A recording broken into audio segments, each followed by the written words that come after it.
Joseph W., as we start out a new year, it's always good to hear encouraging news in terms of development and economics. What can you tell us? Well, Terry, in Victorville, the Green Tree Bridge over the railroad will be open by May 1st. Skanska's had a couple of little delays. That's going to be, I think, that's going to be a game changer. Victor Valley Community College, we're well under construction for the education conference center. Just had an update with John Nolan at our board meeting last week. Exciting. I mean, just exciting. They found some dirt they had to kind of over excavate and take care of, but what they're doing is great. We've got more state money coming in for additional maintenance. So when people get frustrated at maintenance at any school, forget Victor Valley College, but I think that every student should go to a school that looks like a Marriott or is maintained like a Disneyland. That money comes from a state in a separate fund. And we're lucky this year that we're getting some more, and John's really gone out. He's got a bunch of projects going to be bid. It is really important to the Board of Trustees as well as to me that it looks good. Just had lunch with John John Ohanian down there at Silverwood. They are moving full speed ahead. When you have a master plan community that is 9,600 acres and 15,600 homes, and you're processing plans as fast as you can through the city of Aspera, a great city who's never processed plans. For a master plan community, things are gonna move a little slow, and they're working really well. He has just he loves working with the city. Can we go back out? We can go back anytime you want. So yeah. I snuck out there a couple weeks ago. The bridge. You remember where they're going to build the bridge? Yeah. That's out to bid right now. They hope to start sometime probably in March. They've got a number allocated. So let's just say they've got a number at 4.4 million allocated. But with global supply, steel, concrete prices, concrete is continuing to come down. John watches the cement numbers every day. He's hoping that they'll be able to award that probably by February or March. So that bridge is it's a $4 million bridge, no matter what you wanted to say. They've been interviewing the home builders. They probably will have 6 or 8. The model complex has been moved back by 3 months, and very smartly. They've made some changes on some of the production and the architectural requirements.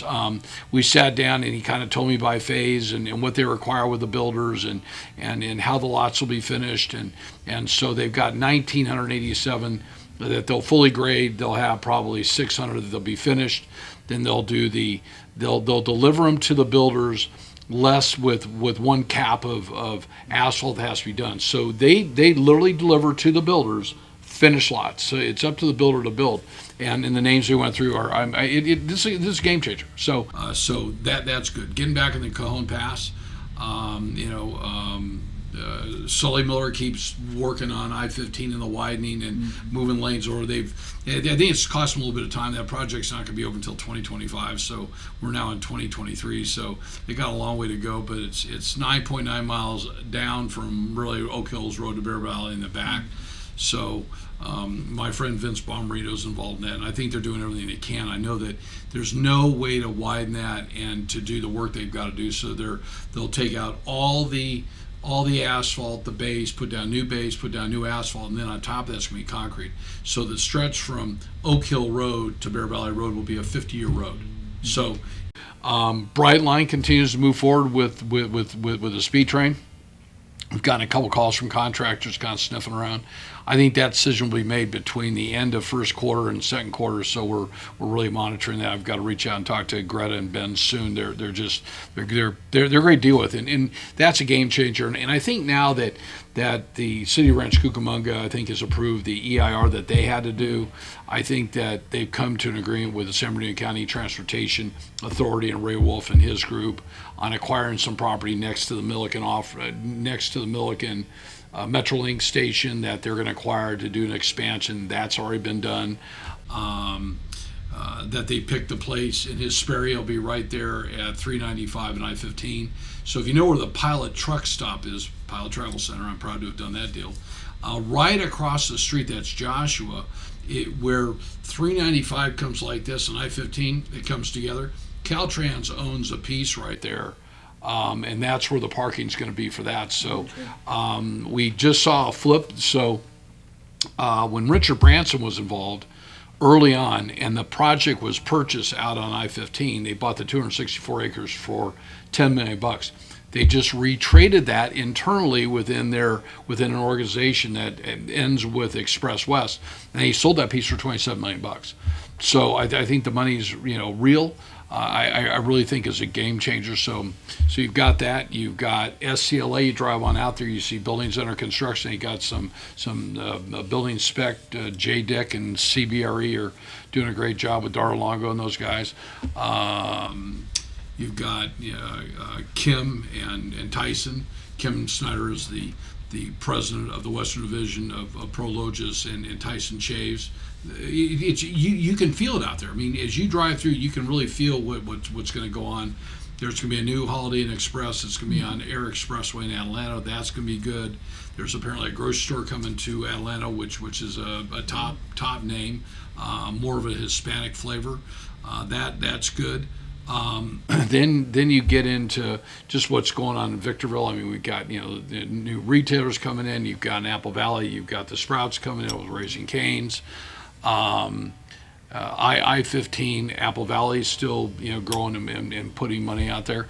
And then I think the last area is what's going on in Barstow. So Barstow's going to get its day. So I know that everybody's kind of wondered why Barstow had a population, according to Terry Caldwell, the 8-time mayor of Victorville back in 1956, the year I was born, the year he played football against Felix Diaz, God bless Felix, where they had 25,000 people and they only have 23,000 people today.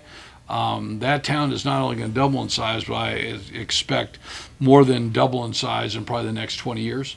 So with BNSF's announcement, and most people don't necessarily see this in the daily press. So while I don't necessarily see there's much good coverage in the daily press anymore, or good content in the daily press anymore, and you can't get any articles in there, the one thing I do have to applaud the daily press, well, they collect the money, is this great ad that's coming out with Burlington Northern Santa Fe.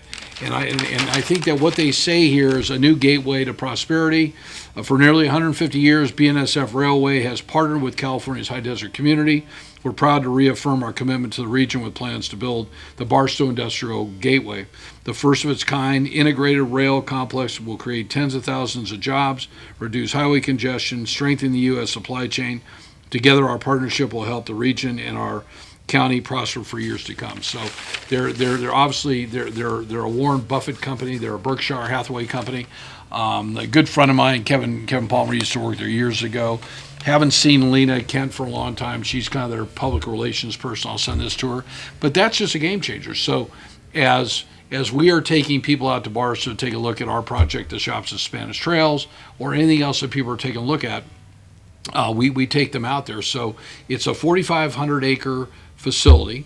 It's a $1.5 billion initial. When I say initial investment, that's not with all the bells and whistles, and it's going to create 20 to 20,000 direct and indirect jobs. So there's a huge amount of support from the governor's office, and there's a huge support nationally. And when you have that, a lot of times the environmental groups are not going to oppose it as much. City staff's working around the clock. Because of our project at Avenue L, where Home Depot is, we meet on a fairly regular basis with Willie Hopkins, the city manager, and Chris Heldreth, and Cody, and Brad Merrill. City's doing everything they possibly can to keep up. So it's a good problem to have. We're talking to some land developers about kind of preparing and getting them involved. So that's really, really exciting. So there's the housing market now is steady up here. It's not going up and it's really not going down. Well, the national has gone down 7 months in a row. And nationally, so the most current numbers are November, according to the National Association of Realtors. And we're down like 7.7%, which would seem like a lot. When you think about how fast the housing market was growing in percentage, I mean, in Arizona it was going up 20%, 18%, Boise, Idaho, 24%. To only be down that much. Now, there are markets in the country. Boise was the most overvalued housing market in the country. They've probably taken a bigger parts of Phoenix are feeling it. So the Phoenix market is feeling it with product from 400 grand to 600 grand, but not feeling it with product at 1 million, $2 to $5 billion. So because the people that have that kind of money are still pushing the market. That we've seen a little bit of a slowdown over in Prescott. We've just got our initial bids back on our house over there, and they're way over budget. So we've got to go back and rework. But that, Terry, that's part of the supply chain issue.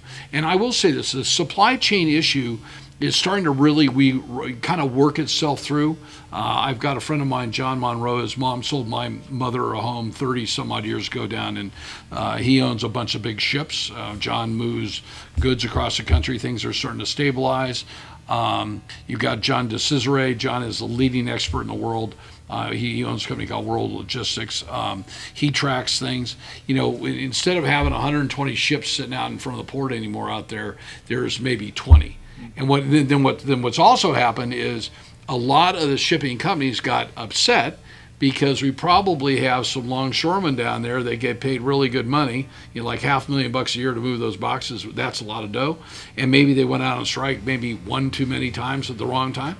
So they're moving this stuff to Houston and to Charlotte and to other places back east, and they're saying to LA and Long Beach, we're out. So now you have less ships coming in, so you have less pressure. I think that with BNSF, what the plan is to unload at the ports and bring the containers up the Alameda Corridor, down the 10, up the Cajon Pass, and then break them apart in Barstow and then re-ship them out. So hopefully they'll have less trucks out there. I do want to give a plug to a guy. He's a fellow SIOR. So with SIORs, we're brothers or sisters, and there's a certain code of ethics that you have to have in order to be one. You can't buy after it. Buddy of mine, Herb Graybill, he's with Kidder Matthews. He just completed a big 450-acre inland port over in Mojave. People would say, that's crazy, what's over there? Well, if you know anything about the freeway bypass, you know anything about how you go into Mojave and you got 14 going like this, he had 450 acres I looked at for a company out in Florida a couple of years ago. It was going to be a big, they were going to store brand new cars and accessorize them there. So I've known Herb. He's not only a fellow SIR, but he's one of the hardest working people I think I have seen when it comes to determining how the railroad system works. I mean, he's been traveling over to Japan and over in the Far East this last year in his own nickel to make these connections. So he is able to put together it's called the Mojave Inland Port, and it's in Mojave, California. And it's going to kind of look something like this. And Herb, I'm really proud of you. Terry, I'll give you this. And the only thing I need you to do is take off his phone number and his name and the logo, so that nobody, if anybody watches this, you need any land, you call me and then I'll call Herb. That's the way it works. So no, it's pretty exciting. I mean, so now you've got Barstow and you've got Mojave.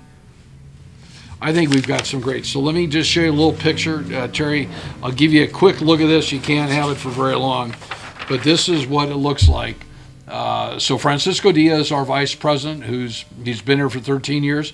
He has tracked every single acquisition in Barstow of what they've got. I have to say that I am very proud that I was able to sell this piece right here. It was owned by corporate Walmart out of Bentonville, Arkansas. 143 acres. It was fully approved for a cold storage facility. Permits were ready to go. They decided to sell it years ago. We sold it to BNSF. I was brought in by the industrial team at JLL back in New Jersey. So, we do well working with other brokers and that kind of stuff. And I'll just close. The industrial market continues to be very strong up here. I think the retail market is coming back slowly. The office market is okay. What we need some new product. And developers they just haven't come to the point that they can build anything new on speculation. But I think when you have, Sprouts and Raising Cane's going into Apple Valley, you've got you probably have some major retailers circling the northwest corner of Escondido and Main Street. I see probably 3 big anchors, and one of them is going to be a really good one. I think you might see Amazon put a grocery store somewhere in West Victorville, maybe down in Hesperia. I just see a great year in front of us, and I think what we have to watch is what happens politically, and because I know many of us have really lost trust with our political leaders and the political system and kind of where we're at. But if you just keep your head down, I think that there's deals to be done out here and people that could have a lot of fun. So. Ahead on Joseph W. Brady Online, timely topics. We hope you'll join us. Thank you for watching.